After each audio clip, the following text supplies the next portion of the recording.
Senhor Herrera, Minister Glamber Cruz, vários viados em entrevista na como mês, há uma instrução a falar saco a redução lo agora primeira tem carreira de 5 para 20%. Sabe que está qual de passa diferente, lo qual tem 4.2. Que coisa sucede para quanto lugar diferença aqui na porcentagem?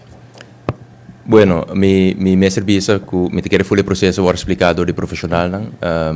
na primeiro lugar me quer tá bom com decisão que agora tomada responsável a base de análise de cifras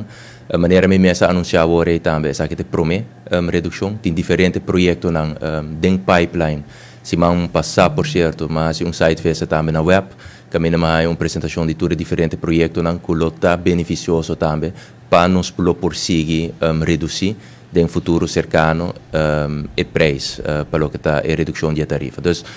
a análise que nós temos agora aqui, e audits que agora assim, indica que para agora aqui, a primeira redução 4.2% lota responsável. O que o Ministro Cruz que tempo é quizás no período para os lunas, agosto, setembro, julho, em zomer, está tendo isso Netflix está completamente errôneo? Não, me quer atrobe. Uma vez que faz a análise, na maneira que você indica, é processo que toma lunas, obviamente, cifra não por cambia, depende de maneira que explicar, depende de análise, não que agora se cada luna, pelo que tem begrotingsuitputting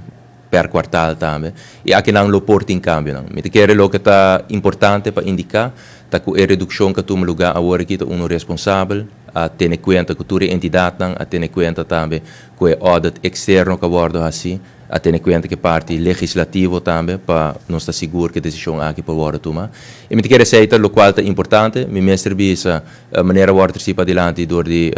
turende incluso o colega ministro também, é algo que o senhor Glamber Cruz iniciado de bastante tempo e nota a primeira redução que ela logra cristalizar é de 2 redução e essa aqui da maneira também que nós conseguimos trazer no futuro para nos conseguir reduzir a tarifa. E timing, para interpretar que está que isso é trabalho de campanha, mas está de acordo com isso aqui? Não, para o motivo é imenso, nós temos muito importante para haver nos dar uma explicação e para a explicação não bem somente de Minister Wever e minha pessoa, mas para o profissional de cada entidade também por explicar e confirmar que é processo que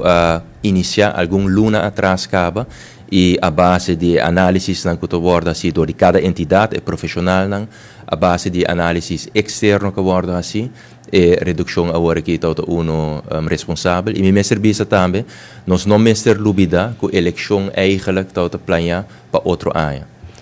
Dus é que agora que a redução está toma lugar eigenlijk nog een campagne de campagne, de eleição eigenlijk dat programma para 2025 e essa aqui está é resultado de processo de alguns lunas que está culminar agora aqui.